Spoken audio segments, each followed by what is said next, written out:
again, I'm Nick Mays, and we've reached the last of our lectures in our series, Modernity, a Survival Guide. In our first 5 lectures, we reviewed our foundations, the definitions of history and modernity.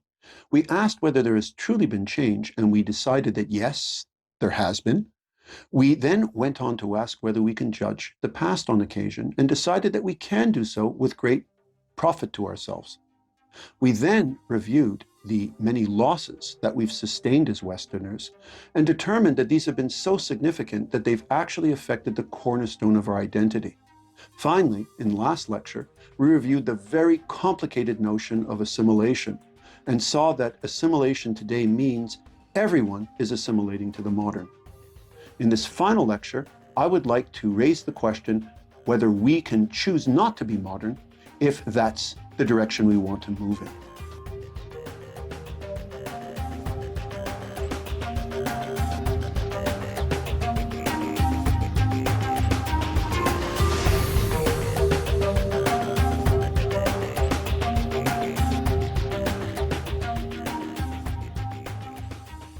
All right, so let's talk about this idea of jumping out of the Saturn V. In other words, let's talk about this whole question of the path ahead and whether we embrace modernity or not. Let's start with a well-known scenario. This is Disney's Sleeping Beauty, and the 3 fairy godmothers have approached the newborn baby and they're granting her their blessings. Let's imagine that these 3 fairy godmothers are not standing about the crib of a newborn, but are standing about the crib of a newborn country. What blessings would these fairy godmothers issue upon it? Well, number 1, if they were well intended, they would say, may this country enjoy peace and may it enjoy prosperity. They would also say, may the population enjoy long lives, long healthy lives, as well as good governance. In making these statements, they would realize, if they're going to enjoy good governance, long life, peace, etc., they'll need good trade relations with their neighbors, good diplomatic exchanges with their neighbors. At the same time, they will definitely need to be able to trade with others if they're going to maintain their prosperity. And in the event that their neighbors prove a bit unruly, they should have an army, perhaps an enlightened one, that will see to its defense, that won't overtake government or anything, but will see to its defense. And at the same time, they must have a democratic process in place so that if governments prove unpopular, the people can actually push them out of the way. And it goes without saying they would need some type of Bill of Rights with some notion of what it means to be a citizen, right? A fully equal citizen in their thriving common space. To achieve all of this, they would need education to exploit their various material resources, or to come up with new products that they could trade with other people as a way of guaranteeing their security. And they would need the free speech, right? A space open to free speech in which they could actually exercise their acumen. In other words, ultimately, these fairy godmothers would be saying at the birth of this new country, may you be like France, may you be like the United States, may you be like Canada, may you be like Germany, and a host of other Western nations. Having said this parable, let's switch to a very specific country, and let's talk about Afghanistan. Afghanistan has been poor for a very, very long time. It's had moments of prosperity, but these have often disappeared. And in the wake of the US departure from Afghanistan approximately 2 years ago, this country has really hit some very hard times. It is one of the poorest countries in the world, if you look at international indices that keep track of such things. It is one of the most corrupt countries in the world. At the same time, it is one of the least democratic countries in the world. Let me just stand aside. Oh, you can just see it over there. Just north of Pakistan, you can see the figure 0.032. That is Afghanistan on this freedom index. And then with respect to women's rights, it is off the charts bad, right? Women have very, very few rights, right? Very little equality in the common Afghani space. So imagine the following. you engage in a conversation not with a fairy godmother, but with one type of social engineer, someone with a great deal of power who can actually alter the configuration of any given country at any given time. Hypothetical, but nonetheless, let's play with this idea. So you two confer, you and this person confer, and you wonder, how can you actually repair the terrible prospects that modern day Afghanistan is suffering from? So number one, both of you would agree that you have to do something about the madrasas. You have to convert this type of education, which the male population receives, rote repetition and memorization of the Quran, and you have to give them something that is more in keeping with a modern education, investigating the rules of nature in the very, very disciplined circumstances of a modern science lab. So this would be a very good change. It would also be a very good change to free women from the horrible restrictions that they enjoy at this moment, so that you can take advantage of 50% of the country's brain power and you can put it to good economic use. That would make a great deal of sense. At the same time, it might not be a bad idea to replace the rule of the Taliban, that is to say, the thuggery of the Taliban, with the rule of the ballot box. That might be a very good idea as well.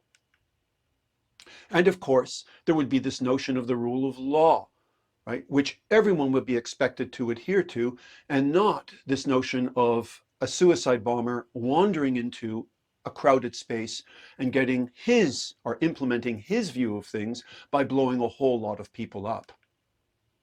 In other words, the social engineer would tell you what you really want to do once again is you want to convert this country into the likes of Holland, France, Canada, the United States, Germany, and so on and so forth. That's really what you're aiming at. You're hoping that Afghanistan as it stands today will copy many of the norms we see in these modern Western countries, or modern countries. We could put Japan on the list, or South Korea on the list. Now this bothers you. You ask this social engineer, hang on a second, if we do this, if we get rid of the madrasas, and if we get rid of the Taliban, and if we enfranchise women and free women, doesn't this mean over time that Afghanistan will suddenly come to have this blossoming of McDonald's and Walmarts? And the traditional cultures will fall to one side.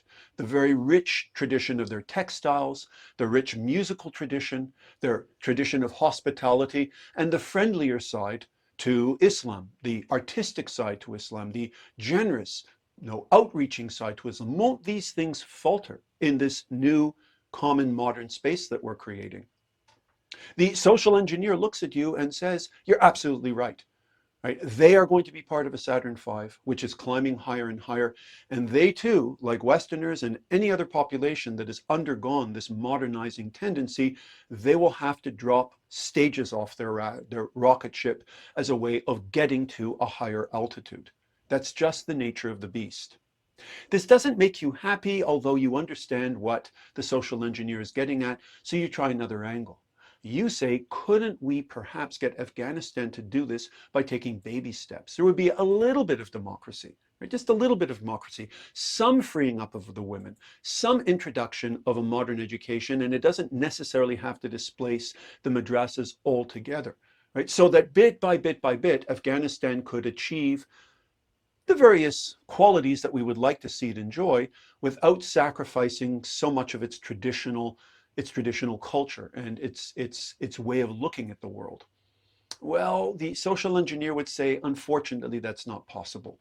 Remember that, that rule that I came up with when we were discussing how change comes about in our discussion of what history is, the idea that if you move one piece on the chessboard, you're going to move multiple pieces on the chessboard, or you're going to change the configuration of the chessboard as a whole. And therefore, if you do implement democracy in this modern or modernizing Afghani state, eventually it is going to lead to the likes of commodification and modern bling like McDonald's and Walmart and bikinis and so on and so forth. You can't stop that from happening. It's going to unravel in this way.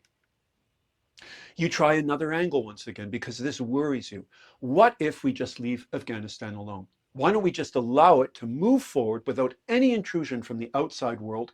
And maybe it will get to our modern principles, which you agree are the best way to live, because it's better to live long than short, it's better to have more freedom than less freedom, it's better to have more wealth than less wealth. You agree with these things, but maybe Afghanistan can get there on its own without any type of outside influence or outside manipulation, right? They'll move into the future independently. Again, the social engineer says it doesn't work that way. Right? These things are part of a causal train.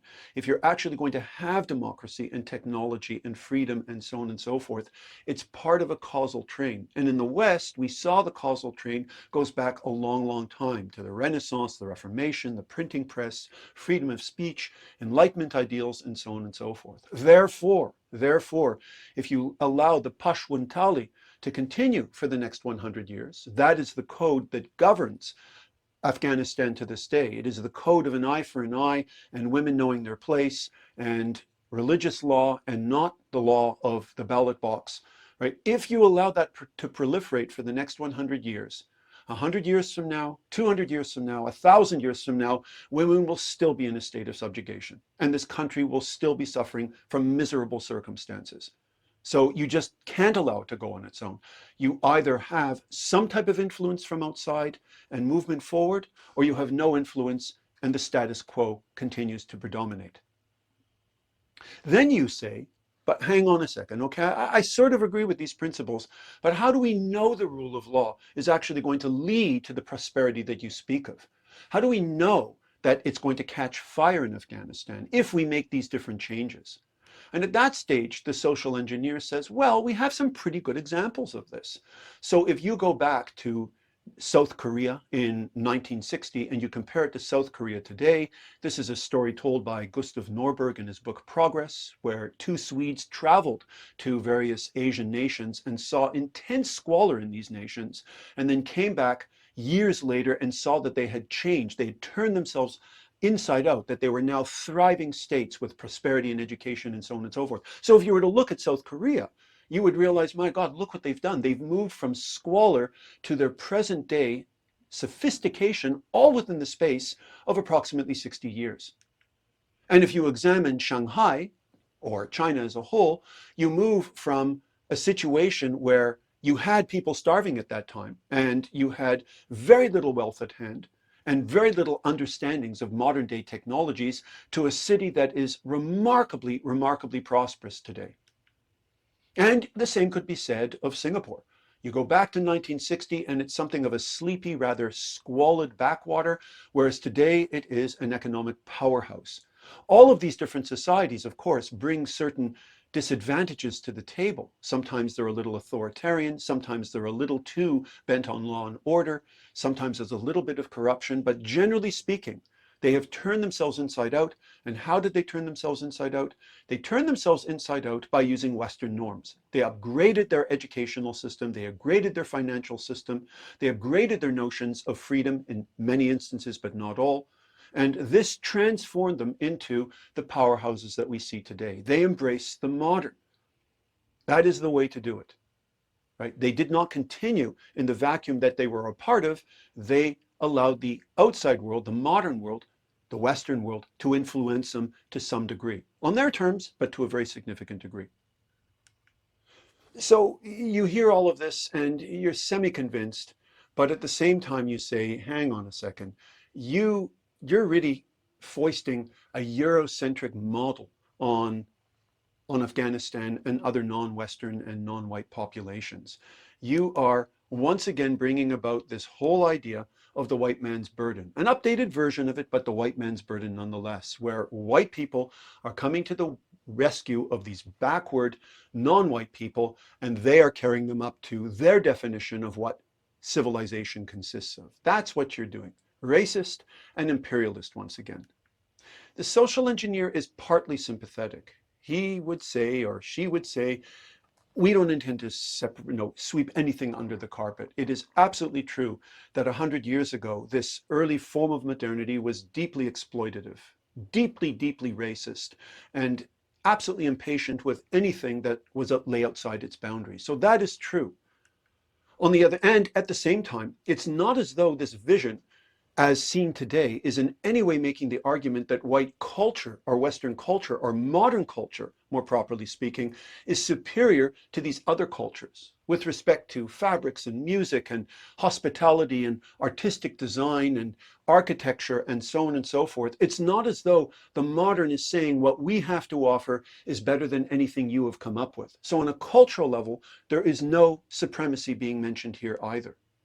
It's just that if Afghanistan is going to enjoy its proper place in the sun with respect to longevity and with respect to prosperity and free rights and a workable common space open to everyone, there's only one way to go about it. And this means, picking up on the modern habits that lead to prosperity, such modern political systems as democracy, experimentation, and definitely a Bill of Rights. These have to be in place. These modern accretions, which come from the West, they have to be in place in order for Afghanistan to move forward. That's just the nature of the beast. And at the same time, and now the engineer's voice becomes a little harsher, let's not reawaken that old canard that the West today is the source of the greatest racism at large.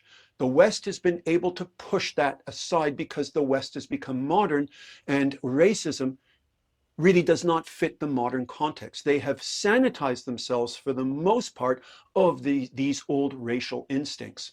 And therefore, if you're going to invoke poor George Floyd and his murder at the hands of Officer Chauvin as a sign that the West is still in the exact same place as it was 60 to 100 years ago, that is absolutely false. That is exceptional and not the norm. And on the other hand, the really sad part here is that if one pushes forth with that point of view, one is excusing egregious racism and prejudice in other countries that have not yet fully embraced the modern. If you're going to say we don't want to follow in modernity's footsteps because that leads us to the racist, well, how are you going to explain non-modern contexts like Rwanda and Yemen and Qatar and these other countries that you see here? How are you going to let them off the hook? If you want to avoid racism, if you want to cancel the poison of racism, then the first place you really want to look at are these countries here, where racism and prejudice and sexism are rampant still, as opposed to the West, where, generally speaking, this is very much a diminishing signal, and thank goodness for that. The social engineer goes on to say, imagine the following. Imagine you have an Afghani woman who is faced with two doors. The first door she opens, she walks through, and she's in the exact same situation where she has to put on her burqa and follow the behests of any male around her, enjoying at the same time all of the glories of Afghani culture, to be sure, and the traditions she was born into, but her life is exactly the same, as opposed to the second door, where once again the promise is you will have more personal freedom and more material gains. And she's allowed to choose one door or the other without anyone coercing her. There is no strong-armed Taliban thug with a sword or a gun pointing at her head saying, choose the first door. She's allowed to choose freely. What door do you think she would choose? And after thinking about this for a little while, I imagine you'd be inclined to say, well, she'll go for the second door. She'll go for the door with more personal freedom. And the social engineer would say, exactly, that's the door she would choose. The social engineer would go on to say, think of every woman you know around you if you live in the West. Every single woman. Your mother, your daughter, your granddaughter, your friends, etc., etc. Ask any of these women if they are truly in a position to choose. Would you like to live like Afghani women? And I'll bet your bottom dollar that these people would say, absolutely not. I don't want to go anywhere near the condition of these poor, poor ladies because they can't do simple things that we take for granted. Going to a job of our choice, earning money as we choose, controlling our reproduction, and hanging out with the girls over a really, really great really great plate of food in a restaurant, and we pay the price because we're independent and we can choose to do this. No one would want to live in the condition of these Afghani women. And that raises the question, why would any Westerner who knows how well women live today, why on earth would they confuse these virtues with the terrible situation we see dominating now in a country like Afghanistan, right? That is such a double standard, and it's just unworkable. You're still not satisfied, however. You're still not satisfied, and you tell the social engineer, look, you may be right, and Afghanistan should enjoy its proper place in the sun. But what are we going to do? Are we going to force them to become modern? Are we going to move in and put guns to their heads saying, listen, you take that kerchief off your head and you put down your Kalashnikov and you behave like modern people now, otherwise we will shoot you? Is that what we're going to do? Well, the social engineer would say, absolutely not. We've tried that and it hasn't worked out. We've gone into Vietnam with the idea of somehow bringing them to their senses and making them behave as Americans would. And we've gone into Iraq and we tried to do this back in 2003. And we've been in Afghanistan and we tried to do this in some way. And it just didn't work out. It was too much of an effort on our part. We lost a lot of blood and treasure in the process, and we had to spill a lot of blood, and still it just didn't work out. It did to some degree in Vietnam. Right? But it has not worked out in either Iran or Afghanistan and other places where we've tried to make a difference, and it just failed, utterly failed. We ended up behaving brutally, and they did not profit from our intervention. So that is off the table. And of course, one could go on to say, the social engineer might be more than willing to admit, and when we've tried to force our ways on other people against their will, as the British did in their various colonies, or as Canadians did with respect to their residential schools, where they moved in and often, not always, but often scooped up children against the parents' will and shoved them into schools where they were being taught a religion that was not to their liking, and they were taught to dress like us, and they lost their native languages, right? This too was unworkable. It was done forcefully, and that is not how this type of assimilation can come about. On the other hand, that being said, the social engineer would hasten to warn you, do not think for a moment that what they do and what we do are on the same level. If we can't force them to participate in parliamentary democracies, as we enjoy here in Canada, right, then that doesn't mean that when we take a look at the type of closed Taliban rule we see in Afghanistan, the two are one and the same. They are not one and the same. One is a better system because it grants more to the population of their own choosing, as opposed to this alternative, where once again, there is no choice involved whatsoever. And you cannot confuse modern methods of medicine with traditional methods of medicine. You can't say that our modern day operating theater is just the same thing as some type of healing tent that you would find among indigenous populations. The mere fact that we can't convert indigenous populations to our way of thinking by force doesn't mean we have to make these false equivalencies between what we do and what they do. It could be in some contexts what they do is actually of benefit from a health perspective. That's something the modern world would take a great deal of interest in and would study it and corroborate it. And if it was the case, they would say, then let's pick up on it. But it will not do so unless it is actually determined that that is truly the case with respect to our modern methods of investigating various procedures. And at the same time, even if we can't convert populations by force to the modern perspective, again, if you are part of the West, if you are part of the modern world, let me correct myself there. If you're part of the modern world, you cannot possibly say that the population on the right has a set of norms that are just the same, more or less, right, from a perspective of progress and justice and so on and so forth, as the systems on the left. You can't possibly say that a population that is hostile to gay rights and hostile to women's rights and hostile to personal freedoms, that is just the same thing as anything we enjoy in our modern spaces. That is really a false conclusion to arrive at if you're thinking we haven't the moral dictate to actually force our ways upon them. True enough, but that does not mean what they have and what we have are equivalent. The social engineer now gives you a very, very, very hard stare and says, listen, this is how it is. You stand at this switch. I'm going to put it in your hands and your hands alone. And if you throw that switch, All these Afghani women who would choose that second door of personal freedom get to travel down a track that enables them to enjoy that personal freedom. You get to throw that switch. And if you don't throw the switch, then they continue on the same old track as before, where they are subjected to abuse and they're deemed second-class citizens. How would you actually operate in this context? Would you throw the switch or not? You've got millions of these women looking at you beseechingly to do what you think might be the right thing and what they think is the right thing, only you're telling yourself it might not be the right thing. What do you do in those circumstances? All right, we've looked at some very, very difficult issues through the course of these lectures. We've looked at this notion of judging history. I've made the argument that there has been change and it has been positive. And even when it hasn't been positive, it has been negative for the best of reasons. We've examined this whole idea of leaving stuff behind that everybody has to lose as they move into the modern.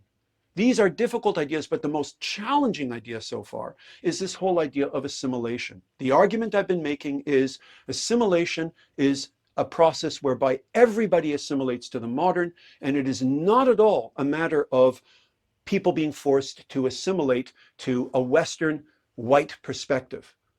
That is not what it is, but it is very, very challenging to hear this. So let's just tease out two more questions as we wrap up this lecture series. Two very, very difficult questions, both of them based on this whole idea of assimilating to the modern. And let's examine each one of them. The first is, what happens to people who refuse to assimilate to the modern? What is their future going to be like? And the second question is, and this is very nebulous, how far will modernity push us? And is there any type of rule book we can have in hand to somehow navigate the changes it's going to impose upon us as we travel further and further and further down this modern road? So let's deal with the first question first. What happens if people refuse to become modern and we feel, based on the advice of the social engineer, we have no right to intrude upon them? We allow them to determine on their non-modern track for themselves. I think you're just going to see a continuation of Afghanistan. You will continue to see squalor and civil war and disease and poverty and short lives and misery and strong-armed rule and a lack of human rights and so on and so forth. It will just go on for forever. And it's so interesting to compare countries on the left with countries on the right, those who have made very, very few steps forward in the direction of the modern, and those countries that have come to embrace the modern almost open-endedly. And of course, when you take a look at countries like Somalia and Yemen and Afghanistan and Sudan and so on and so forth, the further off they lie from the modern, or the further they retreat from the modern, right, the fewer prospects that they enjoy when you compare them to countries on the right, the ones that move further and further into embracing the modern, and therefore, right, roll with the blows and at the same time enjoy greater material prosperity and greater personal freedom. Imagine this as a triage problem. Imagine you're in an emergency ward that is just packed and overloaded and there's craziness and chaos. Only this is not an emergency room reserved for patients. This is an emergency room reserved for countries. So there you are, the emergency room doctor on duty, and your patients are staggering in. England comes in and it's got a bit of a bloody nose. That's from vestiges of its old imperial rule, which the assumptions behind which continue from here and there every so often to surface. The United States comes in complaining of a bit of tummy ache, saying, no, I'm just not feeling so great, doc. And that is due to the fact that there are still continuing reverberations of its old racist past. Nothing terribly significant, but they're still there. Canada comes in and it has a damaged finger, and that is due to the fact that the legacy of the residential schools is still somewhat overhanging some of its operations. Right? So you've got these patients coming in, and then you've got Afghanistan wheeled in on a gurney, bleeding to death because of the shotgun wound it's suffering from, and that has been delivered by the Taliban rule, right? The fact that it has a very, very primitive economy, the fact that its education still relies on madrasas and road education, the fact that it hasn't freed its women, the fact that it is just suffering from all the features of an unmodern state, which patient do you treat first as the emergency room doctor? That is the interesting question here. And what type of treatment do you apply? Do you say, I will apply to you your own type of treatment? I will apply prayers for a successful recovery, or your old traditional herbal remedies, right? Your old folkloric, medications and whatnot. Or are you going to rush them off to the EI and strap them up to a series of machines and dig deep and hard and take out that gunshot, pellet, and restore them to health? That is, to some degree, the quandary that we face today. Another question is, what about the countries that aren't fully modern? They are only halfway in to the modern, and they're quite reluctant to go in the full Monty. What do we do with them? Well, let's take a look at Saudi Arabia. On the one hand, its economy is based on energy, oil. And of course, they have built these refineries with a great deal of help from outside, and they've been enjoying fantastic sums of money pouring into the country since the 1940s, 50s, and that shows in the infrastructure and social programs that are in place. On the other hand, competing with this one modern track that Saudi Arabia is on is a second track in which you still have a very, very traditional educational system, a very traditional governmental system, a system in which you cannot openly speak against religious practices, a system, in fact, where the religious practices are themselves subject to very conservative interpretation at times, and that can lead to very backward results. The interesting question is, how long can this duality be maintained as Saudi Arabia goes into the future? Not 5 years from now, not 10 years from now, but 50 years from now. For how long can they actually keep women in a state of subjugation once again, where they're not allowed to get a certain type of education, and they're not allowed to work in certain parts of the public economy, right? And they have to hide themselves, in a sense, from the public, and they can't just operate as anyone else in the common space, the Saudi common space. And for how long are you going to have Saudi males who get an inferior education and who have a very poor work ethic? They do not want to do the heavy lifting that other people do, and more about those other people in just a moment. And instead they lead a life of idleness, recklessness, as we see in this car surfing activity here, which is very, very common in the country. They would like to change their prospects, but they don't have the tools to change their prospects because the weight of tradition stands in their way. For how long can one maintain this? For how long can you have Wahhabism breathing down the neck of the Saudi system, a very, very conservative and very destructive ideology that would really like to see not just Saudi Arabia converted to an extraordinarily strict interpretation of Islam, but would like to see that message spread to other parts of the world and to all Muslims at large? For how long can this streak of Islam be entertained in a modernizing context? And for how long can Saudi Arabia depend upon foreign workers coming in very large numbers, who very often operate in substandard conditions and have no rights whatsoever? They come to Saudi Arabia because they are absolutely desperate. For how long can Saudis exploit this foreign labor and just expect that they will keep the system going, that they will take out the garbage, that they will build the infrastructure, that they will do the cleaning and the jobs that no Saudi citizen really wants to do? How long can you do this for? How long will the money last? How long will the money last? Vast sums of money which are apportioned among so many different members of the royal family, so that there is less and less left for society as a whole. This is a problem. This is not an artificial problem. This is a problem that the present day leader, right, Mohammed bin Salman, has been thinking about long and hard, and he is desperately trying to bring in some type of reform in a highly autocratic fashion at times, when he encounters resistance from lingering cultural resistance. Right? He has come up with a variety of schemes, one of which is somewhat nutty, but very daring, and that is creating this ultra-modern city in the middle of the desert, Neom, right? It's called. It is going to be just the height of technology and freedom and modern habits and so on and so forth. This very leader of Saudi Arabia realizes, in other words, that the stalemate between tradition and the modernity that has been introduced into the country so far cannot continue. They cannot continue to war against each other. They cannot continue to travel on parallel tracks. There has to be some type of accommodation to the modern, and that will have to come at the cost of tradition. What about China? China is remarkable. It's built its Three Gorges Dam, this remarkable engineering project. And China is also responsible for so much of the tech that is now coming out into the coming onto the global landscape. At the same time, for all its remarkable moves forward, China is still ruled ruthlessly by the Communist Party, the Chinese Communist Party, and surprisingly, one man controls that party, Xi Jinping. For how long can he continue to do so?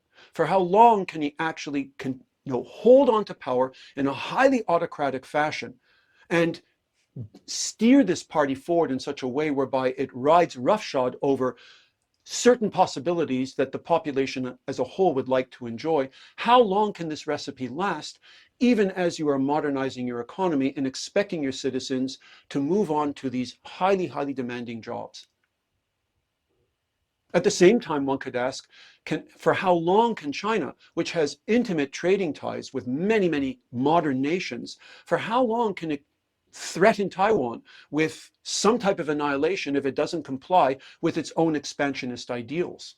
And for how long can it look at territories like Hong Kong, bring them under its wing, and then extinguish every single ember of democracy at large? For how long can it do this without having some type of blowback, especially in a context where China isn't just modernizing, China is going to lose people.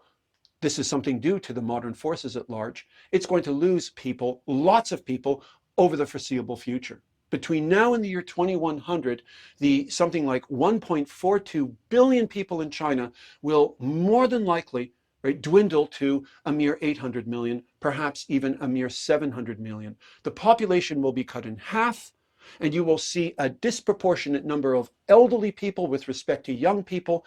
And the interesting question is not only whether China can continue its miraculous economic growth in such a context, can it also continue this deadly stalemate between a hard-headed form of governance, which has led it into this blind alley, right, and a lethal foreign policy, which has partly led it into this blind alley as well, even as it expects to continue down the path of modernity. Something is going to give, and when it gives, it will give in the direction of the modern, and probably not in the direction of the anti-modern.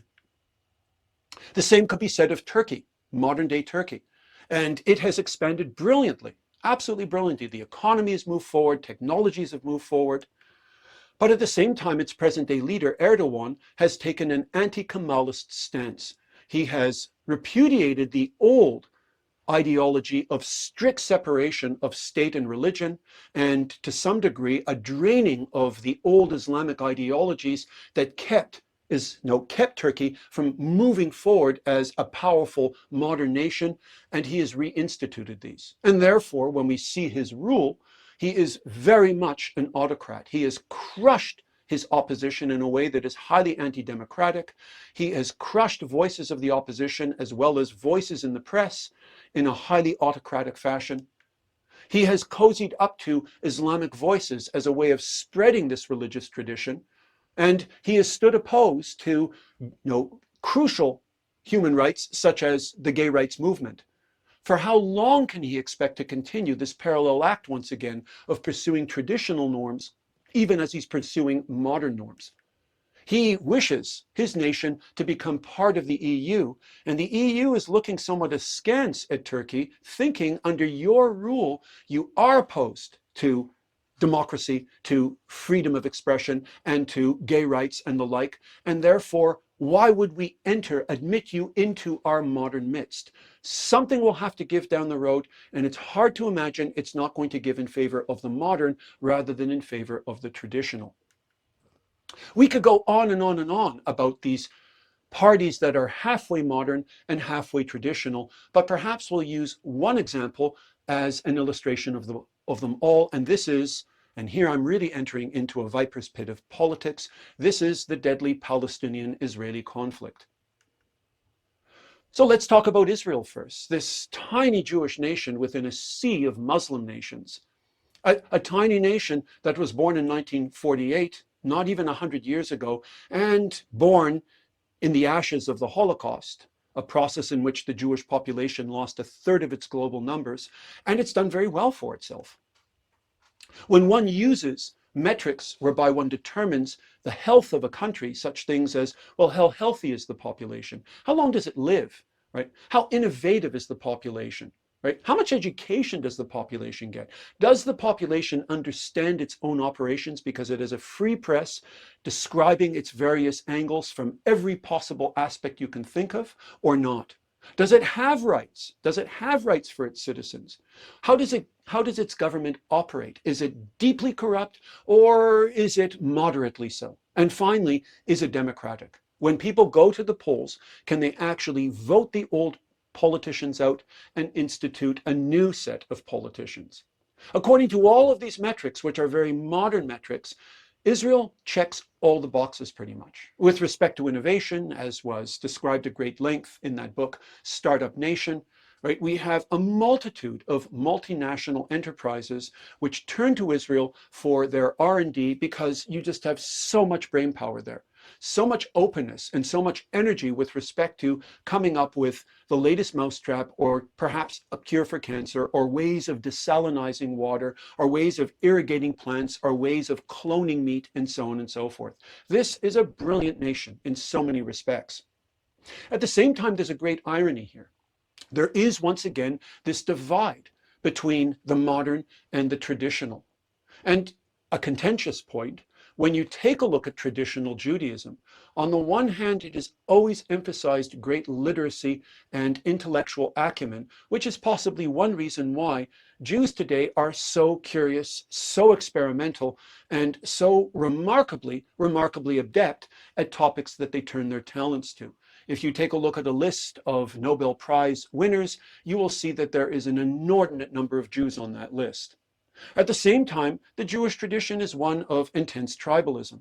And that means that through the ups and downs of history, Jews have been able to pull together, with immense degrees of solidarity, and have been able to weather extraordinary blows, including the Shoah that thinned a third of their numbers. And finally, the Jewish tradition itself has come up with notions of how you treat the stranger, right? How you have to give some type of benefit to widows and orphans, how you have to provide decency and haven, safe haven for society's most vulnerable. And to some degree, that ethic has permeated some of our own modern institutions today. On the other hand, if one looks at some of the assets of modernity, such as the scientific method, freedom of speech, and democratic procedures, these are alien to the Jewish tradition.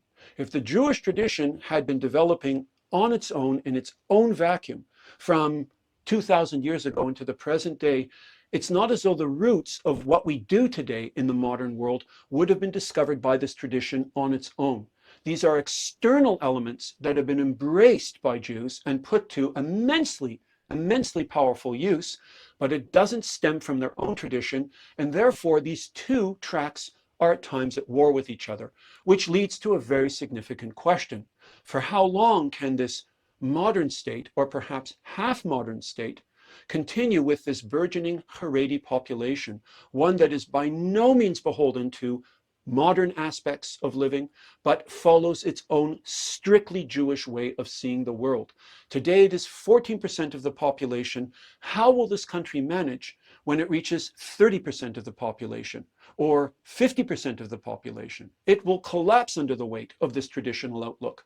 And even as you have the Haredi weighing down the modern experience, you've also got the religious Zionist group weighing it down, because their feeling is the land that they seize is land that God intended to give to them.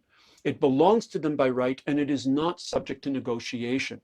This too is a very dangerous way of moving into the future if you want to continue with the modern trends that have worked so well when it comes to living well and preserving some of your traditions to begin with. And then, of course, there are the Palestinians, whose prospects were severely curtailed when the Jewish state was born. The original Zionists were hoping that the two populations could live in peace, but after 75 years of misunderstandings, bad faith, opportunism, war, and terrorist bombings, this dream has become a pipe dream. The question is, for how long can Israel, as a modern state, sequester the movements of the Palestinians and deny them their fair place in the sun? For how long can they tell them you will not have your own state, your own autonomous existence, your own government, your own independence? For how long can they do this for? More to the point, even given their own very real security needs, let's face it, this is a state that has been under siege since its inception. Nonetheless, for how long can the Israelis arrest Palestinians at will, survey them at will, curtail their movements at will, always in the name of guaranteeing their own peace of mind? And at the same time, we have to consider the present conflict in Gaza. This war, to be sure, started when Hamas broke into the nation, into the Jewish state, and slaughtered 1,200 people without any mercy whatsoever. If they had had the opportunity to kill thousands more, they would have gleefully taken full advantage of this. So let's have no illusions whatsoever on the nature of Hamas and the seriousness of the crime that it actually inflicted on the Jewish state. Nonetheless, the question does arise, even when you consider the terrible blow that Israel withstood in recent days. How far can a modern state go in righting this balance? How far can Israel go in destroying Gazan infrastructure and destroying civilian lives in search of these heinous and terrible perpetrators, Hamas itself? Even if Hamas is practicing tactics that necessitate this type of violence, right, if they are to be rooted out, to what degree can Israel actually follow a form of warfare and, in a sense, pile up vast numbers of innocent bodies in its pursuit of justice? All modern states would be faced with this type of question when they are pursuing warfare. On the other hand, let's consider the Palestinians. Let's assume that the day has come finally when they have their own state. There is the flag flying proudly in the sky. What type of expectation should we have of this state if we're actually going to officially recognize it as a modern one that should fully and legitimately occupy its fair place in the modern sun? Well, on the one hand, we would have to say the government of a Mahmoud Abbas must come to an end. Its corruption, its self-serving purposes, the fact that it is there to serve the interests of Mahmoud Abbas and his closest supporters, and not the population as a whole, right? That would have to come to an end. At the same time, this modern state, this new Palestinian modern state, would have to examine its female population and would have to decide to end the type of limitation that it has imposed upon this part of the population since the get-go. Palestinian women would have to be able to circulate in public freely, and their own non-modern traditional aspects would have to be pushed utterly to one side. And then, of course, there's the type of caricature and propagandizing that takes place against their Jewish neighbor. For how long could this new Palestinian state demonize the Jew and compare them to dogs and other types of animals that are contemptible to the Muslim imagination as a way of serving their own political needs? There would have to be proper dialogue and proper modern respect shown for their modern Jewish neighbor. One could go further. When one considers the signs that one sees in public now to the effect that Palestine should be freed from the river to the sea, all of this would have to come to an end. That territory and this injunction calls for the destruction, the genocidal destruction of the Jewish state. And that simply will not hold if we are to see the birth of a true modern Palestinian state that can proudly take its side alongside other modern states. That type of invocation for mass destruction would have to fall by the wayside. And similarly, right, scenes like this ruined bus, from an earlier period where suicide bombings were the norm on the part of the Palestinians, that too would have to come to a complete and utter end. No more using such tactics as a way of pushing your own position forward if you suddenly have the full approval of the modern world. You now have to play by a very, very different set of rules. And finally, there is Hamas. There would be no room, absolutely no room whatsoever, for any movement like Hamas in this new modern Palestinian state. Hamas is the entity that not only invaded Israel and killed in a vicious fashion that runs against all modern norms, but Hamas at the same time robbed Palestinians of their proper dues when they took supplies from the international community and built their tunnel system. And they also deprived Palestinians any safe harbor within the same tunnel system when the Israeli reprisals began.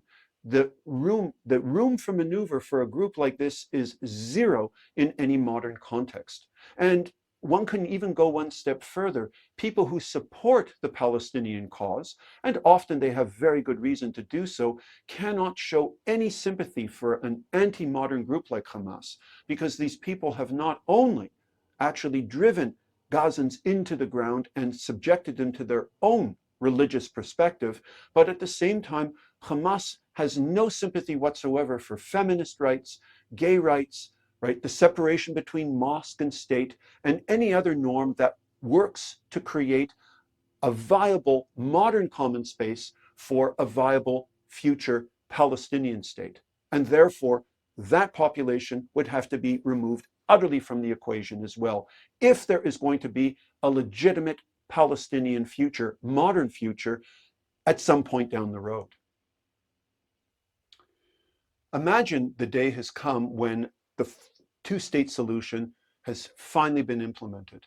Israel has its ironclad borders, and Palestine has its own ironclad borders as well. How would these two modern states now unfold? In the case of Israel, it would have to persuade its deeply traditional population to bend to the demands of the modern common space. At the same time, it would have to silence the voices of the Zionist religious nationalists who feel that as their own numbers increase, they can take over lands belonging to the Palestinians because God is whispering in their ear and telling them that this land is theirs. That has to be forever removed from the political landscape. Israel too would have to understand that it cannot possibly intrude upon the operations within the Palestinian state unless those operations were somehow putting its own well-being at risk. So much for Israel. What about the Palestinians? In this new modern state of theirs, they would probably have a greater distance to go in that their own institutions at present aren't nearly as modern as the institutions we find in Israel itself. They would have to eliminate their corruption. They would have to institute a feminist revolution. They would have to allow for homosexuality. They would have to ensure that education and finance and other fundamental tenets of a modern nation are placed upon a modern footing. In other words, they would have to work very hard to create a modern space, a modern common space that was recognizable by every other modern nation. This would be the task that they would be faced with. Both nations down the road are going to be embraced fully by the modern community to the extent that they embrace these operations and not the ones that they follow at present. Let us not think of this conflict any longer as that of a weak state versus a stronger state, a David versus a Goliath. Let's instead understand and judge the parties involved in this conflict as modern parties or potentially modern parties, and let's embrace them and applaud them when they finally actually reach a level of modernity that Canadians, Americans, Europeans, and other modern populations would be fully comfortable with. The good news is that this is not so far off in future. When the shooting stops, and it will eventually stop, when it stops, it is possible for the Palestinians to look at Israel and to see which aspects of it, modern aspects of it, are fundamentally progressive and fundamentally beneficial and take on these institutions for themselves. Israel, in other words, can be a teacher to the Palestinians. It can push aside its own Jewish aspirations and show the Palestinians how much benefit can be derived from living in a truly modern common space. And therefore, there is reason to hope as we look into the future for these two populations. But what about us? Let's put aside this notion of nations and just ask this other question. What about us? How far down the road will modernity push us? And how will we react to this? Well, it's impossible to come up with a workable handbook, a guide by guide, right? No, a point by point guide whereby we can say, this is what you have to do if you want to live with the modern, right? But we can come up with perhaps some important milestones that would help us understand what we should do and what we shouldn't do if we are going to move into the modern. One such guide stone would be nostalgia. There is no point having a false nostalgia for institutions that have fallen aside or that we have, by necessity, dropped from our Saturn V's. There is no point being nostalgic for the classical tradition, these texts that form the absolute cornerstone of Western identity at one time. And the same is true of the church. In the background there, you see once again that picture of an abandoned church.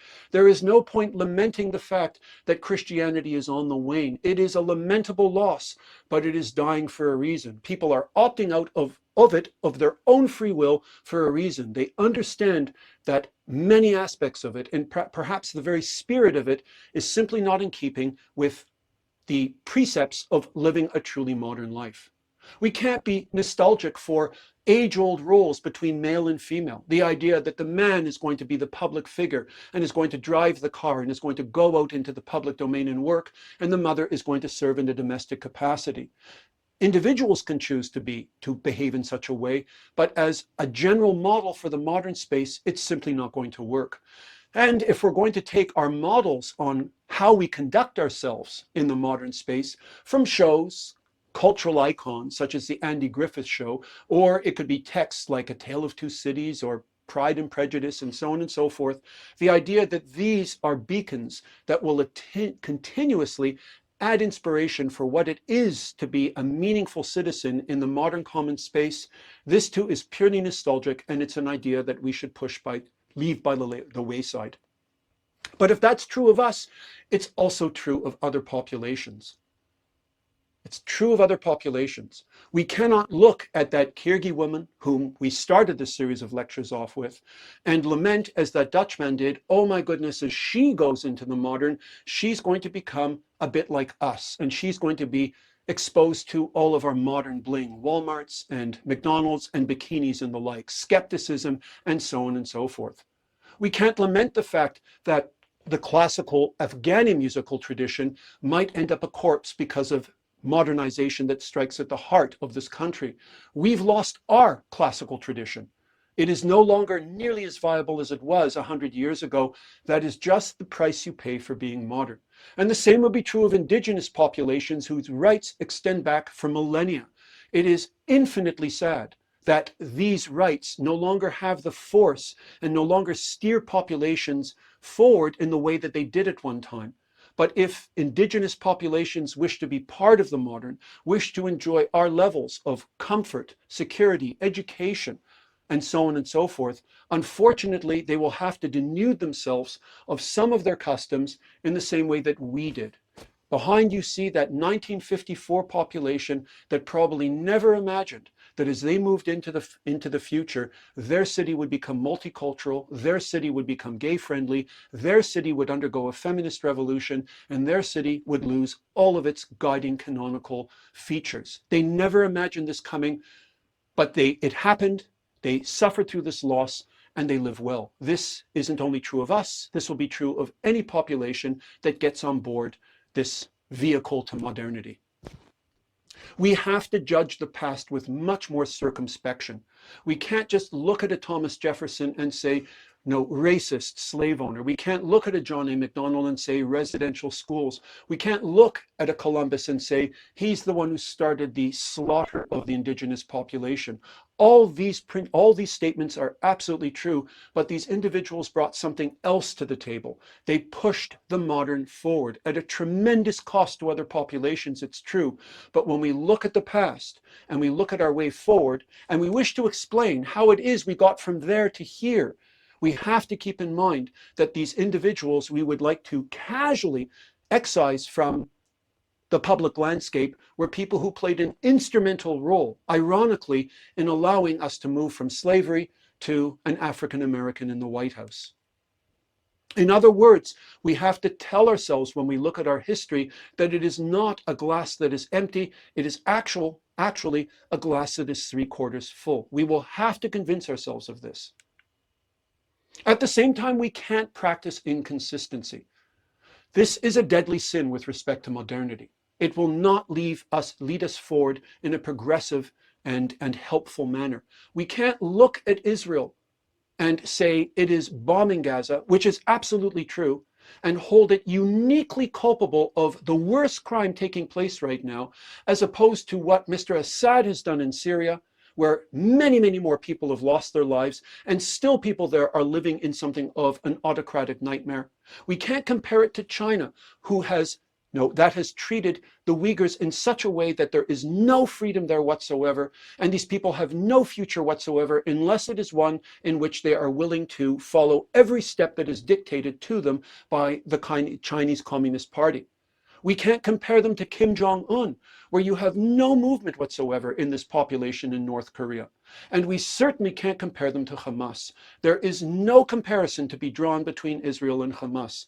If one wants to do so for rhetorical purposes, or because one really, really doesn't like the Jewish state, one is making a severe error of judgment, because if you play it out, if you just continue with the implications of this, and you say that Hamas has greater legitimacy than the Israeli government, even the Israeli government under Netanyahu now, you are saying, I am giving license to anti-feminism, anti-gay behavior, no democracy whatsoever, right? Absolute violence in governing a state, no personal freedom, and so on and so forth. That's no way to exercise judgment. You don't have to let sinning parties off the hook, but you have to see them as sinning with respect to the appropriate scale of values. And based on this scale of values, Israel is at the very, very height of the scale rather than at its very, very bottom with respect to these players. At the same time, one can't curtail discourse.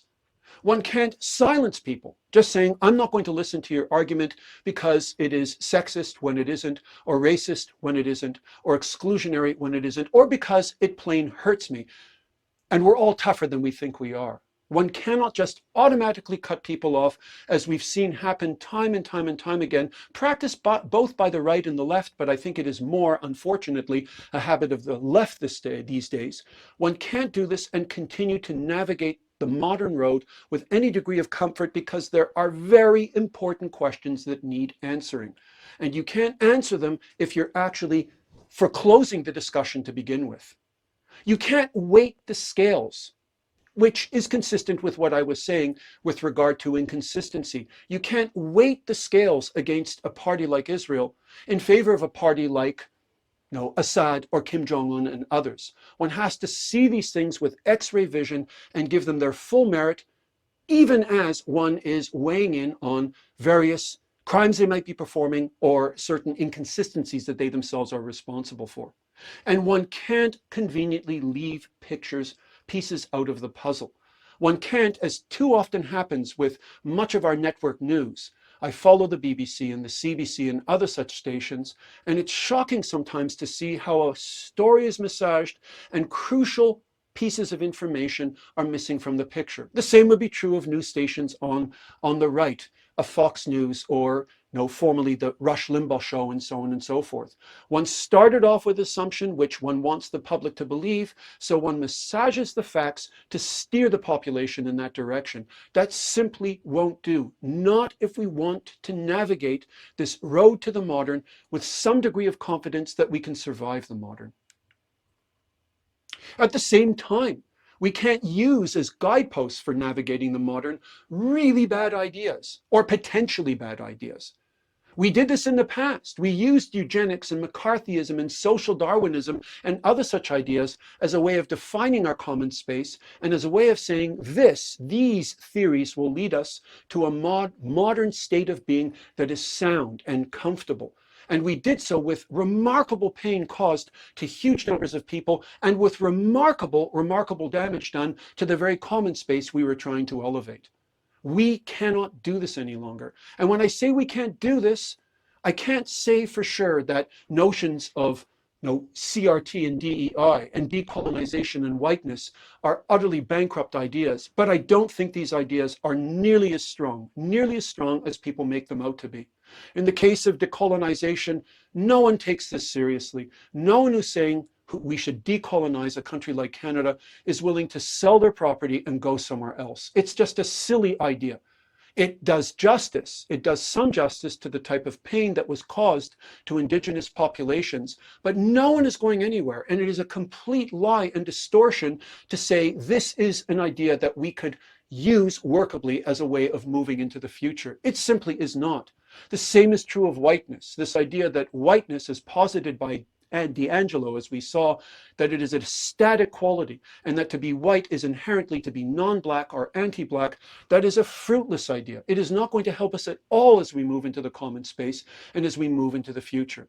And I think CRT and DEI, which are ideas and policies that bolster this idea of decolonization and bolster this idea, this static idea of whiteness, they too, because they're based on such shaky assumptions, are very, very fragile ideas that will not sustain us as we move into the future. Not 2 years into the future, 5 years into the future, but 50 years or 100 years into the future. We can't plan effectively and we can't maneuver effectively with this type of ideology bankrupting us. This was true of ideas in the past that we have long dumped into the landfill, and I think it will be true of these ideas as well. And we have to keep in mind this notion of a common space. This is crucial. Whenever we actually plan to move forward into this modern world that awaits us, we always have to ask ourselves, are we making decisions that optimizes the common space so as many different people from as many different backgrounds can come into this modern space and not get everything they would like, but at least get aspects of what it is they like? Are the decisions we're making and are the steps forward that we're taking facilitating the existence of such an optimal common space? Or are we making decisions that makes this common space, especially as we move down the road, less and less welcoming to larger and larger numbers? This is a crucial question. We cannot just assume that people who come from backgrounds that are antithetical to the modern can be allowed to populate the common space without any change to their behaviors whatsoever, because down the road, this common space will become one of chaos. That too is something we have to keep in mind as we move into the future. What does this mean from a practical point of view? Does it mean the death of everything? By no means. There is no reason on earth why someone moving into the future cannot continue to read Torah, or continue to read the Quran, or in my case, continue to read classics. There's nothing stopping me from doing so. In fact, if anything, I have greater access to these texts than ever before because they have all been digitized and I can find them within seconds at no cost to myself whatsoever. Right? I can do this very, very easily. There is no reason on earth why you couldn't perhaps attend a performance of Beethoven's Ninth, or at least listen to a recording of Beethoven's Ninth, or learn to play some type of piano version of it on your own if you wanted to. There's nothing stopping you from doing this down the road. You can pick up on many, many, many different features that we have left in our path and pursue them privately. The problem is you can't expect perhaps to make a living as a classicist, as I can personally attest, and you can't expect that the classics, or Torah, or Quran, or the cultural implications of Beethoven's Ninth to in any way infuse the aggregate's notion of what it means to be modern and what it means to be a player within the modern space. In other words, we are going to have to learn that we are going to drop these stages as we move higher and higher and higher. we will be able to enjoy some aspects of our lost culture on our own, but they will not be part of that modern common space. They will not infuse that common space with the meaning that they did in the past. That is just a simple fact of modernity, and in some ways it is its most tragic element. And just think, I mean, you might be thinking, "Oh, that just can't be. That just can't be. I can do this today." Oh, right. But what about 10 years from now, 20 years from now, 50 years from now? What happens when we actually have robotic construction so that people aren't building buildings any longer? Most of it is done by machine. This is not a pipe dream as it was 50 years ago. I would say this is almost inevitable. Give us 50 years and we will actually come up with machines that are much more dynamic than that one that we see on the left here. What happens when we have self-driving vehicles? And this just cuts any type of human participation in transportation from the equation, which incidentally is the greatest employer of males in North America. What happens when this just falls to one wayside? What happens when we have clone meat? Meat that has been developed in a laboratory and has not been grown on the bone. Would we continue raising animals for slaughter, or would the typical farm just disappear? And what would this mean with respect to religious observance? Would Orthodox Jews and Muslims accept the notion that this was a bona fide type of meat, or would they insist that they still had to go through the procedures of animal slaughter in order to fulfill God's will? I don't think they would have a choice in that matter, to tell you the truth, and they would just have to get used to this innovation. And what happens when 3D printing just jumps forward and it is doing so much more than is the case today? It is manufacturing our pharmaceuticals. It is manufacturing our food. It is manufacturing components that we put in our houses, right? Assembled by droids, drones of one type or another. And what happens? What happens when we perfect nanotechnology so that we can create objects from the ground up using the atomic elements without any type of human intervention except the engineer who is responsible for this brilliant process? What happens to our virtues? These are technological changes, but how is this going to change us? Imagine a world in which you don't have to send men onto the battlefield or women onto the battlefield. You can send machines onto the battlefield. And you don't have to police your cities with police agents. You will have automated robocops doing that job for you. And instead of having brawny people running into the thick of a fire, you can get drones to do this, right? Or perhaps, there will always be fires, no doubt, but let's say there are no wars and crime itself becomes more and more of a memory. There is no room for showing physical courage any longer. How does that change us when such an important asset is simply irrelevant? What happens when AI takes over more and more aspects of our governance? And I see that as a real possibility. Down the road, I don't think we're going to leave it to humans to calculate how we should organize our healthcare systems, what rate we should tax people at, how many immigrants we should allow into the country, and so on and so forth. I think these decisions will be made algorithmically, and they will not be subject to any type of contestation on the part of individuals. And as a result, people who operate in large organizations that now have this smooth operation behind the scenes that is better than anything a human can do, you will have no need for the whistleblower and this moral courage any longer. It will just fall off the landscape. What about generosity? What happens in a world where we have become so automated that we can produce goods and services at a tiny fraction of today's cost, that we can produce food and clothing and vehicles and living circumstances, and it costs people practically nothing so they don't have to work? There's no such thing as homelessness because we can build a home lickety-split using our automated measures. Or we come up with pharmaceutical cures for such things as mental illness and drug addiction, and therefore the idea of someone who is homeless, and abandoned by society, living by the side of the road and depending upon the kindness of strangers, as we see in this mid-picture, it's just a thing of the past.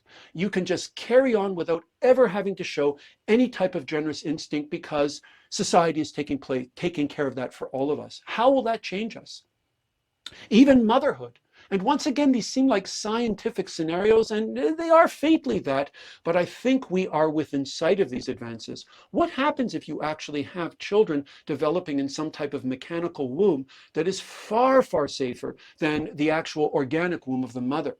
How does this change motherhood? And what if there are some type of cyborg servants that we can call upon, as in that TV show Humans, where that cyborg shows infinite patience with respect to child rearing and caring for elderly people who are very, very fragile and caring for the sick, a way better job than anything we humans can do.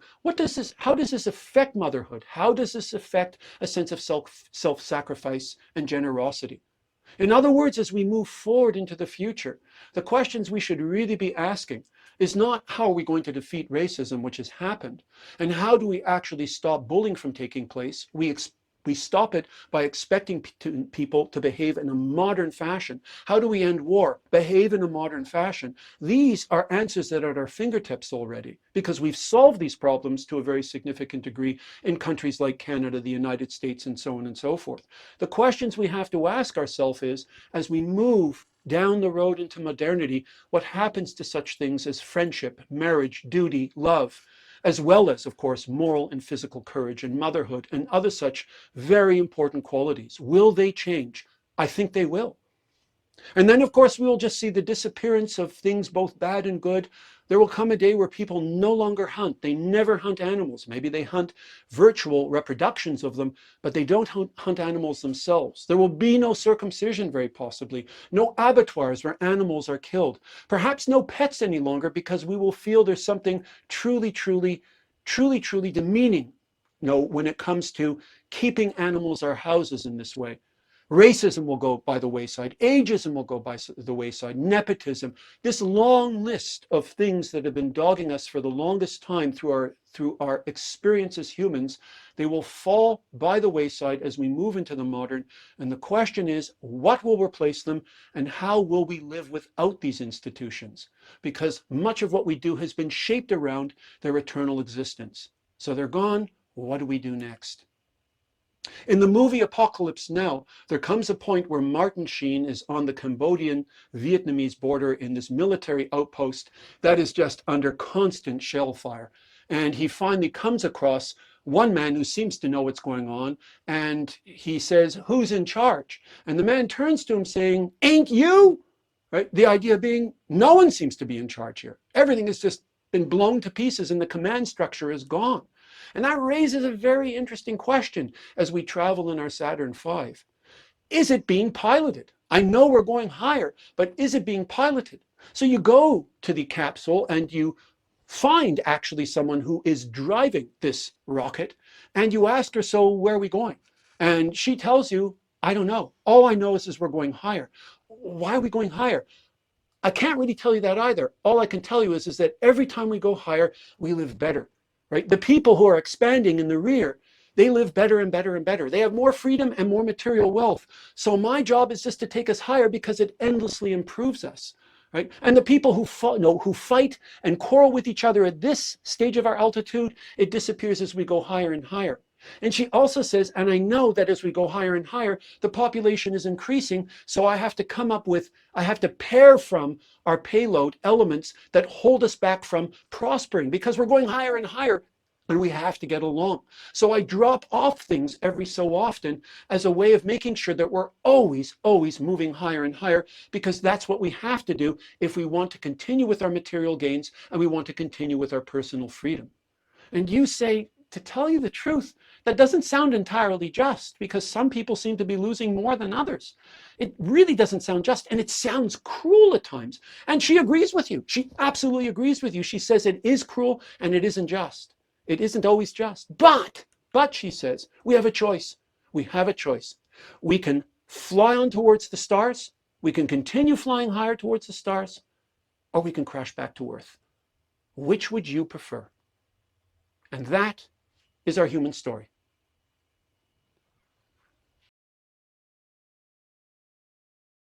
Well, we have come a long way in these lectures.